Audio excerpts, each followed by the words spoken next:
Ethanol, E20, E85, Nitin Gadkari. আমি sure আপনি যদি ভারতীয় হন তাহলে লাস্ট কয়েকদিনে আপনি সোশ্যাল মিডিয়ায় এই টার্মগুলো নিশ্চয়ই দেখেছেন। ইভেন মাঝে মাঝে কোনো না কোনো গাড়ির মালিক বা মেকানিকের ভিডিও সামনে আসছে এবং তারা দাবি করছে ইথানলের কারণে তাদের গাড়ির পার্টস খারাপ হয়ে যাচ্ছে। E20 fuel now running in your tank has become the internet's #1 talking point. और गाड़ी कभी भी रोड पे बंद हो जाती है। एक तो एवरेज नहीं है और इंजन जल्दी वीक हो रहा है उससे। এবং এর জন্য তারা সরাসরি দায়ী করছেন ভারতের ট্রান্সপোর্ট মিনিস্টার নীতিন গডকরিকে। Is it not conflict of interest that Nitin Gadkari's son has ethanol blending distilleries? Is it conflict of interest, yes or no? पूरा देश की गाड़ी को खत्म कर दिया नितिन गडकरी ने। কিন্তু প্রশ্ন হলো কি এই ইথানল, এর সাথে নীতিন গডকরির সম্পর্ক কি? কেন দাবি করা হচ্ছে যে ইথানলের কারণে গাড়ির ইঞ্জিন খারাপ হয়ে যাচ্ছে? ইথানল এক্স্যাক্টলি কিভাবে কাজ করে, এর পেছনে সায়েন্স কি বলছে? আর বলে দেই, আমাদের ভারতে যে ইথানল নিয়ে এত পরিমাণে ক্যাওস হচ্ছে, সেই ইথানল কিন্তু খুবই ভালোভাবে ব্রাজিল এবং আমেরিকায় ব্যবহার করা হচ্ছে। তাহলে ভারতে সমস্যা কি, আর এর পেছনে সরকারের কি যুক্তি রয়েছে? তো নমস্কার, আমি রয়েছি মিঠুন আর আপনি দেখছেন রোমাঞ্চপিডিয়া। আপনার কাছে নিজস্ব যদি কোনো গাড়ি বা বাইক থেকে থাকে তাহলে নিশ্চয়ই আপনিও কিছুটা হলেও এই ইথানল নিয়ে চিন্তায় আছেন। প্রশ্ন ঘুরছে আপনার মাথাতেও যে সরকার কি এবার তাহলে আমাদের গাড়ির 12টা বাজিয়ে দেবে? দেখুন, 12টা বাজবে কিনা জানি না, তবে আমি এই ভিডিওতে ইথানল কিভাবে কাজ করে, এর ফলে কি কি লাভ এবং ক্ষতি হয়, এর সাথে নীতিন গডকরির উপর কি কি অ্যালিগেশন আনা হচ্ছে, সেগুলো একেবারে নিরপেক্ষভাবে আপনাদেরকে বুঝিয়ে দেব। দেখুন, এখানে আমি কোনো আমার নিজের মন গড়া বা নিজের কোনো অপিনিয়ন আপনাদের সামনে রাখবো না। আমি এখানে যা কিছু বলবো সমস্ত কিছু নিউজ সোর্স অ্যাভেলেবেল এবং সেখান থেকে আমি এগুলো কোট করছি। তো চলুন শুরু করা যাক। শুরুতেই আলোচনা করি যে ইথানল আসলে কি। ইথানল হলো এক ধরনের তরল পদার্থ যেটা বিভিন্ন ধরনের ফসল যেমন ভুট্টা, রাইস, আখ এগুলো ফার্মেন্টেশন করে, মানে সহজ ভাষায় বললে পচিয়ে তৈরি করা হয়। আপনি এটাকে এক ধরনের অ্যালকোহলও বলতে পারেন, তবে এই অ্যালকোহল আপনি খেতে পারবেন না, কারণ এর ভেতরে কিছু বিষাক্ত ইনগ্রিডিয়েন্টস মেশানো হয়। এবার যেমন অ্যালকোহলে আগুন ধরে তেমনই কিন্তু ইথানলেও আগুন ধরে, এটা একটা দাহ্য পদার্থ। ঠিক এই কারণেই ইথানল পেট্রোলে ব্যবহার করা হয়। না, এই পেট্রোলে ইথানলের ব্যবহার কিন্তু ভারত থেকে শুরু হয়নি। 1908 সালে বিখ্যাত ফোর্ড কোম্পানির মালিক হেনরি ফোর্ড প্রথমবার পেট্রোলের সাথে ইথানল মিক্স করেন এবং তিনি এই মিক্সচারকে ভবিষ্যতে জ্বালানি বলেছিলেন, যার পথ ধরে আজ গোটা বিশ্ব এগোতে চাইছে। এবার প্রশ্ন হলো, এর কারণ কি ছিল? পেট্রোলে ইথানল মিক্স করলে তাতে কি কি লাভ এবং ক্ষতি রয়েছে? দেখুন, এই মুহূর্তে আপনি স্ক্রিনে যেটা দেখছেন সেটা হচ্ছে একটা গাড়ির ইঞ্জিনের পিস্টন চেম্বার। একটা ইঞ্জিন কিভাবে কাজ করে সেটা একটু আপনাদেরকে ভালোভাবে বুঝতে হবে। প্রথমে এই যে ভাল্বটা দেখতে পাচ্ছেন, এখান থেকে পেট্রোল এবং এয়ারের মিক্সচার পিস্টন চেম্বারে প্রবেশ করে। তারপর পিস্টন উপরের দিকে উঠতে শুরু করে এবং সেই পেট্রোল এবং এয়ার মিক্সচারকে প্রেসার দিয়ে সেটা কম্প্রেস করে ফেলে। আর ঠিক সেই মুহূর্তেই এই যে উপরে স্পার্ক প্লাগটা দেখতে পাচ্ছেন, এর মাধ্যমে ওই মিক্সচারের ভিতর আগুন জ্বালানো হয়। এতে ভীষণই জোরে একটা ব্লাস্ট হয়, আর এই ব্লাস্টের শক্তির কারণে পিস্টন নিচের দিকে নেমে আসে। বলে দিই, এই ব্লাস্টিক গাড়িকে এগিয়ে নিয়ে যেতে সাহায্য করে, এই কারণে এটাকে বলা হয় পাওয়ার স্ট্রোক। এরপর আবার ইঞ্জিন এই মুভমেন্টের কারণে উপরের দিকে ঘুরে আসে, আর এই দিকে যে ভাল্বটা আপনি দেখতে পাচ্ছেন এবার সেটা খুলে যায় এবং ব্লাস্টের ফলে যে ধোঁয়া তৈরি হয় সেটা এই পথ দিয়ে বেরিয়ে যায়। আর এইভাবেই পুরো প্রসেসটা রিপিট হতে থাকে। এবার বিজ্ঞানীরা পরীক্ষা করে দেখেছেন যে পেট্রোলের অকটেন নাম্বার কম হয়। পেট্রোলে খুবই সামান্য যদি তাপমাত্রা পরিবর্তন হয় তাতেই পেট্রোলে আগুন ধরে যায়। এছাড়া পেট্রোল খুব তাড়াতাড়ি বাষ্পীভূত হয়, ফলে পিস্টন যখন পেট্রোল এবং এয়ার মিক্সচারকে কম্প্রেস করছে তখন পিস্টনের ভেতরে যদি সামান্য টেম্পারেচার বা প্রেসারের ডিফারেন্সেস হয় তাহলে ওই স্পার্ক প্লাগ জ্বলার আগেই ইঞ্জিনের ভিতরে ব্লাস্ট হয়, মানে যেটাকে অটো ইগনিশন বলা হয়। এবার এতে সমস্যা কি হয়, ইঞ্জিন রিদেমে চলতে পারে না, ইঞ্জিনের শব্দ হয়, আর এটাকে বলা হয় নকিং। ইভেন এই কারণে গাড়ির ইঞ্জিনের বহু ক্ষতি হয় এবং মাইলেজও কমে যায়, পলিউশনও অনেক বেড়ে যায়, কারণ প্রপারলি পেট্রোলটা বার্ন হতে পারছে না। এবার এই সমস্যা দূর করার জন্যই পেট্রোলের সাথে ইথানল মিক্স করা হয়, কারণ ইথানলের অকটেন নাম্বার পেট্রোলের থেকে বেশি হয়। ইথানলের অকটেন নাম্বার হচ্ছে 105 RON, অন্যদিকে পেট্রোলের অকটেন নাম্বার থাকে 91 থেকে 95 RON এর মধ্যে। এবার ইথানলের অকটেন নাম্বার যেহেতু বেশি, এই কারণে কি হয়, ইথানলের সামান্য তাপমাত্রার পরিবর্তনে সহজে আগুন ধরে না বা এটা সহজে বাষ্পীভূত হয় না, যে কারণে এটা ইঞ্জিনের ভেতরে যে চেম্বারটা থাকে সেটাকে তুলনামূলক ঠান্ডা রাখে। এবার আশা করি আপনি মোটামুটি জিনিসটা ধরতে পারছেন। এই ইথানল যখন পেট্রোলের সাথে মিক্স করে দেওয়া হয় তখন টোটাল মিক্সচারের যে অক্টেন নাম্বার সেটা হাই হয়ে যায়। এতে কি হয়, ঠিক সঠিক সময় ইগনিশন হয় এবং পুরো গাড়িটায় স্মুথলি চলে, নকিং হয় না। এবার এই নকিং ছাড়াও কিন্তু আরও বেশ কিছু বেনিফিট রয়েছে। এর মধ্যে একটা হচ্ছে ইথানলে বায়ু দূষণ কম হয়। এটার পিছনে কিন্তু একটা সায়েন্টিফিক ব্যাখ্যা আছে। ইথানলের যে তরলটা রয়েছে তার মধ্যে কিছু অক্সিজেনের অণু আগে থেকেই থাকে, ফলে এটা যখন বার্ন হয় তখন একটা কমপ্লিট সাইকেল বা কমপ্লিট কেমিক্যাল রিয়াকশন হয়, যার ফলে কার্বন ডাইঅক্সাইড এমিশন হয়। আর এই কার্বন ডাইঅক্সাইড পরে আবার গাছপালা শোষণ করে নেয়, ফলে একটা কমপ্লিট সাইকেল বলতে পারেন আপনি যে তৈরি হচ্ছে। কিন্তু পেট্রোলের ক্ষেত্রে কার্বন মনোক্সাইডের পরিমাণ বেশি হয়, কারণ সেখানে ওই কমপ্লিট সাইকেলটা তৈরি হতে পারে না। এগুলো ছাড়াও আরও বেশ কিছু বেনিফিট আছে। যেহেতু এটাকে পেট্রোলের সাথে মিক্স করা হয়, ফলে যে সমস্ত দেশে তেলের ভান্ডার নেই বা বাইরের দেশ থেকে হিউজ পরিমাণে তেল ইম্পোর্ট করতে হয়, তাদের ওই ইম্পোর্ট বিলটা কমাতে কিন্তু সাহায্য করে ইথানল। আর বাকি বেনিফিটগুলো আমি যখন ভিডিওতে আলোচনা করবো আপনি সেগুলো আস্তে আস্তে বুঝতে পারবেন। এবার এই বেনিফিট ছাড়াও বেশ কিছু কিন্তু ক্ষতিও রয়েছে। ইথানলের ভেতরে পেট্রোলের তুলনায় কম পাওয়ার থাকে। ইথানলের পাওয়ার ভ্যালু হচ্ছে প্রতি লিটারে 21 মেগাজুল, সেখানে পেট্রোলের পাওয়ার ভ্যালু হচ্ছে প্রতি লিটারে 32 মেগাজুল। সুতরাং আপনি যখন আপনার গাড়িতে এই ইথানল মিশ্রিত পেট্রোল ব্যবহার করবেন তখন আপনার গাড়ি কম পাওয়ার জেনারেট করবে, এতে আপনার গাড়ির মাইলেজ কমে যাবে। এবার এই মাইলেজের পরিমাণ কতটা কম হবে সেটা ডিপেন্ড করবে ওই পেট্রোলের সাথে ঠিক কতটা পরিমাণ ইথানল মেশানো হয়েছে। এবার এই যে টার্মগুলো আপনি এতদিন ধরে শুনছেন, E20, E30, E85, E100, এগুলোই পেট্রোলের সাথে ইথানলের অনুপাতটাকে বোঝায়। যেমন বর্তমানে ভারতের প্রায় প্রত্যেকটা পেট্রোল পাম্পেই E20 ফুয়েল অ্যাভেলেবেল আছে। এর অর্থ হচ্ছে 1 লিটার ফুয়েলে 20% ইথানল এবং 80% পেট্রোল রয়েছে। এবার রিপোর্ট অনুযায়ী এই ইথানল ব্যবহার করলে গাড়ির মাইলেজ 2 থেকে 5% কমে যেতে পারে। মানে যেখানে আপনি 1 লিটার তেল ভরে আপনার গাড়িটা 50 কিলোমিটার যাওয়ার কথা ছিল, সেটা হয়তো 48 বা 47 কিলোমিটার যাবে। আবার অনেকে দাবি করেন এই ইথানল ব্লেন্ডেড ফুয়েল ব্যবহার করার কারণে তাদের গাড়ির মাইলেজ 10 to 15% পর্যন্ত কমে গেছে। এখানে আমি আরও একটা ছোট্ট কথা আপনাদেরকে বলে দিই। দেখুন, গাড়ির মাইলেজ কিন্তু সবসময় ফুয়েলের উপর ডিপেন্ড করে না। আপনি কোন রাস্তায় গাড়ি চালাচ্ছেন, কত স্পিডে চালাচ্ছেন, কোন গিয়ারে চালাচ্ছেন, রাস্তায় ট্রাফিক জ্যাম আছে কিনা, টায়ার প্রেশার কীরকম, এরকম অনেকগুলো ফ্যাক্টরের উপর কিন্তু মাইলেজ ডিপেন্ড করে। এবার এই মাইলেজ কম ছাড়াও ইথানলে কিন্তু আরও কিছু সমস্যা আছে। যেমন ইথানল যেহেতু একটা অ্যালকোহল টাইপের প্রোডাক্ট, এই কারণে এটা সহজে বাতাস থেকে ময়েশ্চার মানে জলীয় বাষ্প টানতে পারে। ঠিক এই কারণে যখন আপনি গাড়িতে ইথানল মিশ্রিত ফুয়েল ভরছেন বা পেট্রোল পাম্পে যখন ফুয়েল ট্রান্সপোর্ট করা হচ্ছে, এমন সময় যখন ইথানল সরাসরি বাতাসের সাথে এক্সপোজ হচ্ছে, তখন কিন্তু ইথানল বাতাস থেকে ময়েশ্চার টানবে এবং সেই জল গিয়ে জমা হবে আপনার গাড়ির ট্যাঙ্কে। এই কারণে কোনো একটা গাড়িকে যদি ইথানল ব্লেন্ডেড ফুয়েলের জন্য কম্প্যাটিবল করতে হয়, তার জন্য সেই গাড়ির ট্যাঙ্কে ময়েশ্চার ফ্রি বানাতে হয়। যে সমস্ত ফুয়েল ভাল্বগুলো রয়েছে বা ওভারঅল যে মেকানিজম রয়েছে ইঞ্জিনের, সেগুলোকে আরও বেশি পরিমাণে ময়েশ্চার ফ্রি বানাতে হয়। ইভেন আপনি বলতে পারেন পেট্রোল পাম্পগুলোকেও এই E20 বা ইথানল মিশ্রিত ফুয়েলের জন্য তাদের ইনফ্রাস্ট্রাকচার আলাদাভাবে ডেভেলপ করতে হয়। ইভেন রিসেন্টলি একটা রিপোর্ট সামনে এসেছে যেখানে ভুটান ভারত থেকেই E20 ফুয়েল নিতে অস্বীকার করেছে, কারণ তাদের দাবি তাদের দেশে এই মুহূর্তে ইথানল ব্লেন্ডেড ফুয়েল স্টোর করার প্রপার মেকানিজম নেই। এবার এখানেই আসে সব থেকে বড় কন্ট্রোভার্সি। সরকারের দিকে আঙুল তোলা হচ্ছে যে সরকার প্রত্যেকটা পেট্রোল পাম্পে ইথানল মিশ্রিত ফুয়েল বাধ্যতামূলক করে দিয়েছে। পুরনো গাড়ি, বিশেষ করে 2023-এর আগের যে গাড়িগুলো ছিল, যেগুলো ইথানল ব্লেন্ডেড ফুয়েলের জন্য কম্প্যাটিবল নয়, সেগুলোতে এই ইথানল ব্লেন্ডেড ফুয়েলের জন্য ম্যাল ফাংশন হচ্ছে। কেউ দাবি করছেন তাদের গাড়ির ইঞ্জিন বন্ধ হয়ে গেছে, কোথাও গাড়ির ট্যাঙ্কের ভিতরে জল পাওয়া গেছে। ইভেন তারা এটাও বলছে যে এই মুহূর্তে তাদের কাছে E20 ছাড়া আর কোনো ফুয়েলের অপশানই নেই।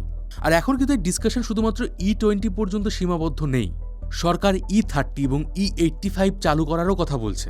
এবার আমাদের দেশের প্রবলেমটাকে আরও ভালোভাবে বোঝার আগে আমাদেরকে জানতে হবে যে ব্রাজিলে কিভাবে এই জিনিসটাকে সাকসেসফুলি ইমপ্লিমেন্ট করা হয়েছিল। দেখুন, ব্রাজিলে যে ইথানল ফুয়েল ব্যবহার করা হচ্ছে সেটা কিন্তু বহু বছর ধরে হচ্ছে। ইভেন ইন্ডিয়াতে E20 নিয়ে যখনই কোনো কথা বলা হয় তখন নীতিন গডকরি মাঝে মাঝে ব্রাজিলের উদাহরণ দেন, কিন্তু ব্রাজিলের গল্পটা ভারত থেকে একটু ডিফারেন্ট। 1970-এর দশকে যখন সারা বিশ্ব জুড়ে অয়েল ক্রাইসিস হচ্ছিল, তখন ব্রাজিল এই অয়েল ইম্পোর্ট নিয়ে ভীষণ বিপাকে পড়েছিল। তারা বুঝেছিল তারা যদি এইভাবেই অন্য দেশের উপরে ক্রুড অয়েলের জন্য নির্ভর করে থাকে তাহলে ভবিষ্যতে তাদের দেশের অর্থনীতি সংকটে পড়বে। তাই তারা নিজেদের দেশেই আখ থেকে ইথানল বানিয়ে পেট্রোলের সাথে সেটাকে মিক্স করার প্ল্যানিং করে। 1975 সালে প্রথমবার ব্রাজিল ইথানল প্রোগ্রাম শুরু করেছিল। এরপর ধীরে ধীরে তারা সুগার কেন প্রোডাকশন মানে আখ তৈরির প্রোডাকশন শুরু করে। তারপর ইথানল ফ্যাক্টরি, ফুয়েল ইনফ্রাস্ট্রাকচারকে ইমপ্রুভ করা, এগুলো করে। মানে তারা একদিনে হঠাৎ করে ইথানল মিশ্রিত তেল বিক্রি করতে শুরু করেনি। আর ব্রাজিলের সবথেকে বড় অ্যাডভান্টেজ ছিল যে ব্রাজিলে প্রচুর পরিমাণে আখ চাষ হয়, ফলে ইথানল বানানোর যে র মেটেরিয়াল সেটা তাদের হাতে আগে থেকেই ছিল। আর ঠিক এই কারণেই ব্রাজিল আজকের দিনে ওয়ার্ল্ডের নাম্বার 1 ইথানল প্রডিউসার। আর সবথেকে ইম্পর্টেন্ট কথা হচ্ছে ব্রাজিলে যে সমস্ত গাড়ি বা বাইক বিক্রি হচ্ছে সেগুলো কিন্তু ইথানল ব্লেন্ডের কথা মাথায় রেখেই বানানো হয়। 2003 সাল থেকেই ব্রাজিলে ফ্লেক্স ফুয়েল কার পপুলার হতে শুরু করে। এবার এই ফ্লেক্স ফুয়েল কার কি সেটা একটু সহজে বলে দিচ্ছি। এগুলো হচ্ছে এমন এক ধরনের গাড়ি যেটা পেট্রোল এবং ইথানলের মিক্সচারে চলতে পারবে, সাথে ফুললি ইথানলেও চলতে পারবে এমন গাড়ি। ব্রাজিলে এর আগে রেগুলার পেট্রোলের সাথে প্রায় 27% ইথানল মেশানো হতো। আর লেটেস্ট আপডেট অনুযায়ী 2025-এ ব্রাজিল এই পরিমাণটা বাড়িয়ে 30% করে দিয়েছে। মানে এখন ব্রাজিলে E30 ফুয়েল চলে। কিন্তু এখানে মাথায় রাখতে হবে ব্রাজিল এই জিনিসটা করতে পেরেছে কারণ তারা বহু বছর ধরে জিনিসটা প্ল্যানিং করে আসছে। কার ম্যানুফ্যাকচারের থেকে শুরু করে জনগণের মনে জিনিসটার প্রতি ভরসা জোগানো, পেট্রোল পাম্পের ইনফ্রাস্ট্রাকচার তৈরি, ইথানল তৈরির জন্য আখ চাষ, ইথানলের ফ্যাক্টরি, সমস্ত কিছু তারা ধীরে ধীরে এগিয়ে নিয়ে গেছে। বাট ইন্ডিয়াতে সেই তুলনায় E20 অনেক দ্রুত চালু করা হয়েছে। E20 যখন বাধ্যতামূলক করা হচ্ছে তখন অনেক পুরনো বাইক এবং গাড়ির কথা মাথায় রাখা হয়নি। তাই নীতিন গডকরি যদি ব্রাজিলের উদাহরণ দেন সেটা কিন্তু ভুল কিছু নয়। কিন্তু সমস্যাটা হচ্ছে ব্রাজিলের মডেল ইন্ডিয়াতে পুরোপুরি কপি পেস্ট করা যায় না, বা করলেও সেটা ঠিকঠাকভাবে করা হচ্ছে না। কারণ আপনি যদি ব্রাজিলের কোনো পেট্রোল পাম্পে যান সেখানে আপনি বিভিন্ন ফুয়েল মানে E20-র জন্য আলাদা প্রাইস, E85-এর জন্য আলাদা প্রাইস এমন পাবেন। কিন্তু আমাদের ইন্ডিয়াতে E20 ছাড়া অন্য কোনো অপশন কারোর সামনে রাখাই হচ্ছে না, এবং রাখলেও E20-র প্রাইস বা সেই ফুয়েলের প্রাইস আলাদা আলাদা নেই। এবার আমাদের ভারতে কি ইথানল পলিসি একেবারে নতুন? তা কিন্তু নয়। আজ থেকে প্রায় 25 বছর আগে 2001 সালে ভারতে ইথানল ব্লেন্ডেড পেট্রোল নিয়ে একটা পাইলট প্রজেক্ট শুরু হয়। এরপর 2003 সালে বেশ কিছু রাজ্য এবং কেন্দ্রশাসিত রাজ্যগুলোতে 5% ইথানল মিক্সড পেট্রোল বিক্রি করা শুরু হয়, যেটাকে বলা হয় E5। এরপর 2006 সালে এই E5-কে আরও বেশ কিছু রাজ্যে ছড়িয়ে দেওয়া হয়। তখন সরকার বেশ কিছু ভালো ভালো যুক্তি দিয়েছিল, যেমন ইথানল ব্যবহারে ক্রুড অয়েলের ইম্পোর্ট কমবে, পলিউশন কিছুটা কমবে, আবার কৃষক এবং সুগার ইন্ডাস্ট্রি লাভবান হবে। কিন্তু ব্রাজিলে যেভাবে প্রোগ্রামটাকে ধীরে ধীরে এগিয়ে নিয়ে যাওয়া হচ্ছিল, আমাদের ভারতে কিন্তু একটা সময় এই প্রোগ্রামটা পুরোপুরি স্থগিত হয়ে গিয়েছিল। 2013-14 সাল পর্যন্ত ভারতে পেট্রোলের সাথে ইথানল ব্লেন্ডিং খুব কম ছিল। এরপর 2014 সালে নরেন্দ্র মোদী সরকার আসে এবং এই ইথানল ব্লেন্ডিংকে আরও বেশি পরিমাণে পুশ করা হয়। ইথানল প্রোডাকশন বাড়ানোর জন্য ডিস্টিলারি ক্যাপাসিটি বাড়ানো, আখের পাশাপাশি ভুট্টা বা শস্য দিয়ে ইথানল বানানো যাবে এগুলোর উপরে জোর দেওয়া হয়। এবার 2018 সালে সরকার একটা খুব ভালো টার্গেট নিয়েছিল যে 2030 সালের মধ্যে ভারতে E20 মানে 20% ইথানল ব্লেন্ডিং চালু হবে। এবার ভেবে দেখুন 2018 থেকে 2030 মানে প্রায় 12 বছরের একটা গ্যাপ ছিল, এবং যদি এই প্রসেসটাই ফলো করা হতো, যেগুলো এক্সিস্টিং মানে পুরনো গাড়ি রয়েছে যেগুলো E20-র জন্য কম্প্যাটেবল নয়, সেই সমস্ত গাড়ির মেয়াদ কিন্তু ওই 12-14 বছর বা 15 বছরের মধ্যে কিন্তু শেষ হয়ে যেত। এতটা ক্যাওস কিন্তু তৈরি হতো না। কিন্তু 2021 সালে নীতি আয়োগ লক্ষ্য নেয় 2030 নয় বরং 2025-এর মধ্যেই E20 চালু করা হবে। আর রোডম্যাপে এটাও বলা হয় যে একবারে E20 চালু না করে প্রথমে E10 চালু করা হবে, যাতে পুরনো ভেহিকেলগুলো E10 ব্যবহার করতে পারে। তারপর ধীরে ধীরে E20 চালু করা হবে। আর এই জিনিসটা নিয়ে সবথেকে বেশি কন্ট্রোভার্সি হচ্ছে, কারণ যখন রিয়েল লাইফে এই জিনিসটাকে ইমপ্লিমেন্ট করা হয় তখন পলিসির বাকি যে রুলসগুলো বলা হয়েছিল সেগুলোকে ঠিকঠাকভাবে ফলো করা হচ্ছে না। কারণ একজন পুরনো গাড়ি মানে যার গাড়ি E20-র জন্য কম্প্যাটেবল নয়, তারা যখন পেট্রোল পাম্পে যাচ্ছেন তখন তারা সেখানে E0, E5, E10 এগুলো আলাদা আলাদাভাবে পাচ্ছেন না, তাদের সবাইকে ওই E20 দেওয়া হচ্ছে। এবার গভর্নমেন্ট কিন্তু নিজেও স্বীকার করেছে ইথানল ব্লেন্ডেড ফুয়েল ব্যবহার করলে গাড়ির মাইলেজ কমে যায়, কিন্তু সেই অনুযায়ী ফুয়েলের দাম কিন্তু কমেনি। আবার ইথানল ব্যবহারে ক্রুড অয়েলের ইম্পোর্ট কমবে, কিন্তু সেই অনুযায়ী যখন আপনি পাম্পে যাবেন আগে পেট্রোলে যা দাম ছিল সেই অনুযায়ী কিন্তু E20-র দাম নেওয়া হচ্ছে। আবার এই সবের মধ্যেই পেট্রোলিয়াম মিনিস্টার হরদীপ সিং পুরী এটা বলছেন 2026-এর ডিসেম্বরের মধ্যেই দেশের 500টা পেট্রোল পাম্পে E85 চালু করা হবে, আর 2027 সালের মধ্যে এটা বাড়িয়ে 1000 পেট্রোল পাম্প করা হবে। মানে এই পুরো প্রসেসটা আপনি যদি একটা নিউট্রাল গ্রাউন্ড থেকেও লক্ষ্য করেন তাহলে দেখতে পাবেন যে পুরো জিনিসটা না মানে সিস্টেমেটিক ওয়েতে এগোচ্ছে না। এবার হরদীপ সিং পুরী ইথানল ব্লেন্ডেড এই ফুয়েলকে ডিফেন্ড করার জন্য এটা বলছেন যে রেসিং কারে 100% ইথানল ফুয়েল ব্যবহার করা হয়। হ্যাঁ, এটা ঠিক যে বিখ্যাত যে সমস্ত রেসিং কারগুলো রয়েছে সেখানে পুরোপুরিভাবে ইথানল ফুয়েল ব্যবহার করা হয়, কিন্তু পয়েন্ট হচ্ছে এখানেই যে সেই গাড়িগুলো ইথানলের জন্যই তৈরি করা হয়েছে। যেমন ধরুন প্লেনের ইঞ্জিন তৈরি করা হয় কেরোসিনে চালানোর জন্য, তাই বলে কি আপনি গাড়ির ইঞ্জিনে কেরোসিন ব্যবহার করতে পারবেন না, কারণ আমাদের গাড়ি কেরোসিনের জন্য তৈরিই হয়নি। সিমিলারলি আমার গাড়িটা যদি E20-র জন্য কম্প্যাটিবল না হয় তাহলে কিভাবে E20-তে আমার গাড়ি ভালোভাবে চলবে? আমি তো প্রবলেম ফেস করবই। এবার এখানে সরকার বলেছে যে পুরনো যে সমস্ত গাড়িগুলো রয়েছে যেগুলো কম্প্যাটিবল নয় সেগুলোতে সামান্য কিছু চেঞ্জেস করলে সেটা E20-র জন্য কম্প্যাটিবল হয়ে যাবে, কিন্তু সেই মিনিমাম আপগ্রেডগুলো করলে কতটা লাভ হচ্ছে বা কাজ করছে সেই ইনফরমেশন কিন্তু আমার কাছে নেই। আপনার কাছে যদি থাকে কমেন্ট সেকশনে অবশ্যই জানাবেন। এবার এই ইস্যুগুলো ছাড়াও কিন্তু সোশ্যাল মিডিয়ায় আরও বেশ কিছু জিনিস দাবি করা হচ্ছে মাঝে মাঝে। যেমন বলা হচ্ছে ইথানল ব্যবহার করলে পরিবেশ দূষণ কমে, এটা ঠিক, কিন্তু 1 লিটার ইথানল তৈরি করতে নাকি 10,000 লিটার জল দরকার হয়, এটা বিভিন্ন সোশ্যাল মিডিয়া হ্যান্ডেলে দাবি করা হচ্ছে।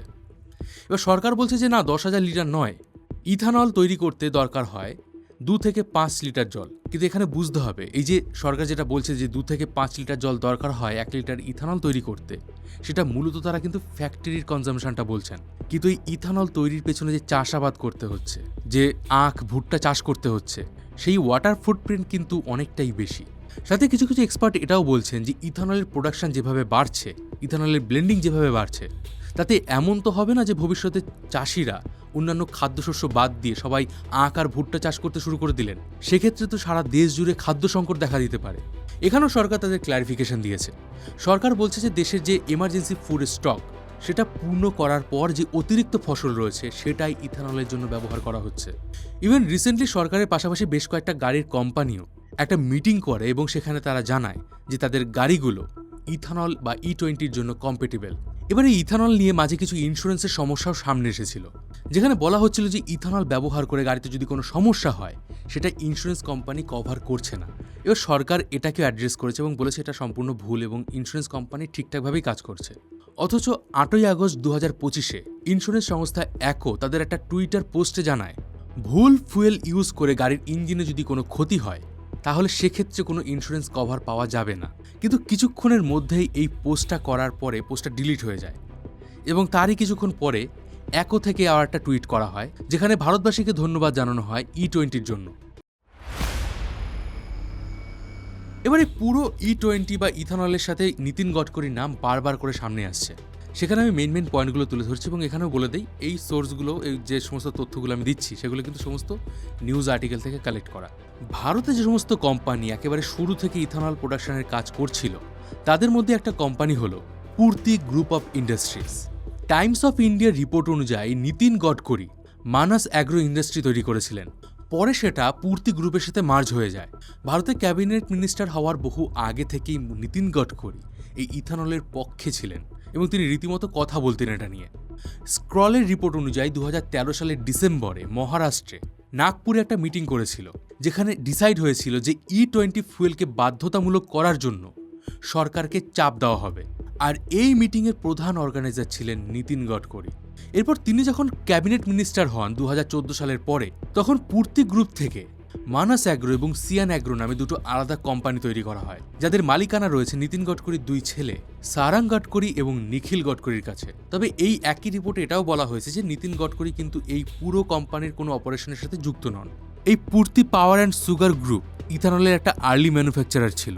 স্ক্রলের 2014 রিপোর্ট বলছে যে পূর্তি পাওয়ার এবং সুগার ইথানল ম্যানুফ্যাকচারের ইউনিট সেট আপ করেছিল, কিন্তু 2010 সাল পর্যন্ত তারা ইথানল প্রডিউস করেনি, কারণ সে সময় ইথানলের ডিমান্ড এত বেশি ছিল না। কিন্তু 2024 সালে সিয়ান হঠাৎ করে ঘোষণা করে, যেটা এই পূর্তি গ্রুপের একটা সাবস্টিটিউট, যে তারা এবার থেকে ইথানল উৎপাদন করবে।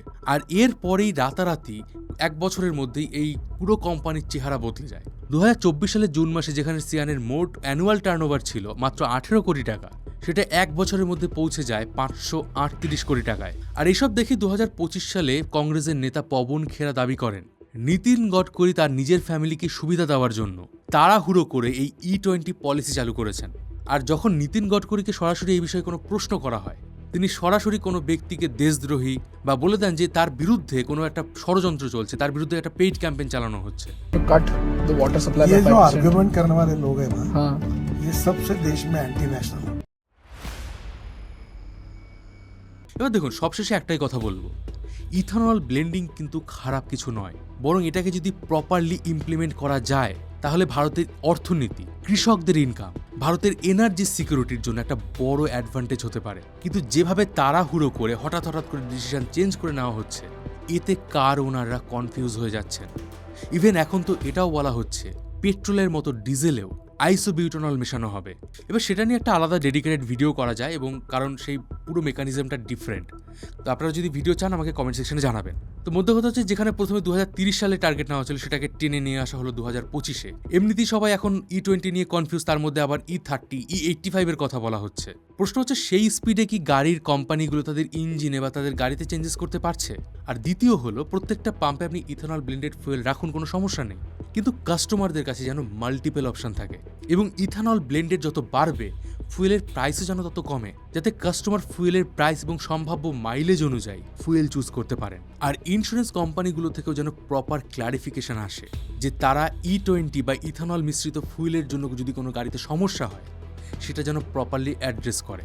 আশা করি এই ভিডিওতে আমি আপনাদেরকে পুরো বিষয়টা একেবারে সহজভাবে বোঝাতে পেরেছি। আর ওটাই বললাম যে ডিজেল নিয়েও যদি আপনি একটা ভিডিও চান আমাকে বলবেন, আমি চেষ্টা করবো ভিডিও বানানো। আর এই ধরনের ভিডিওগুলো বানাতে প্রচুর পরিমাণে রিসার্চ করতে হয়, আমার টিমকে প্রচুর এফোর্ট দিতে হয়। তো আপনাদেরকে রিকোয়েস্ট করবো ভিডিওটা অবশ্যই করে একটা করে লাইক করে দিন। আর লেটেস্ট আপডেটের জন্য আপনি আমার হোয়াটসঅ্যাপ চ্যানেলে জয়েন হতে পারেন। হোয়াটসঅ্যাপ চ্যানেলের নাম মিঠুন অধিকারী দেওয়া আছে, লিঙ্ক ডিসক্রিপশন বক্সে দেওয়া আছে। আর আপনি আমাদের পডকাস্ট চ্যানেলে যেতে পারেন। আমরা রিসেন্টলি পডকাস্ট শুরু করেছি, সেখানে আমরা গাড়ির বিষয়ে বিভিন্ন বিষয়ে কথা বলেছি। রিসেন্টলি একটা পডকাস্ট, যেটা খুব ভাইরালও হয়েছে, বেশ ভিউজও হয়েছে, অনেকে পছন্দ করেছেন। তো সেটা পডকাস্ট চ্যানেলের লিঙ্কও ডিসক্রিপশন বক্সে দেওয়া আছে। তো দেখা হবে পরের ভিডিওতে। ততদিন ভালো থাকবেন, সুস্থ থাকবেন। আর আমি ছিলাম মিঠুন আপনার সাথে।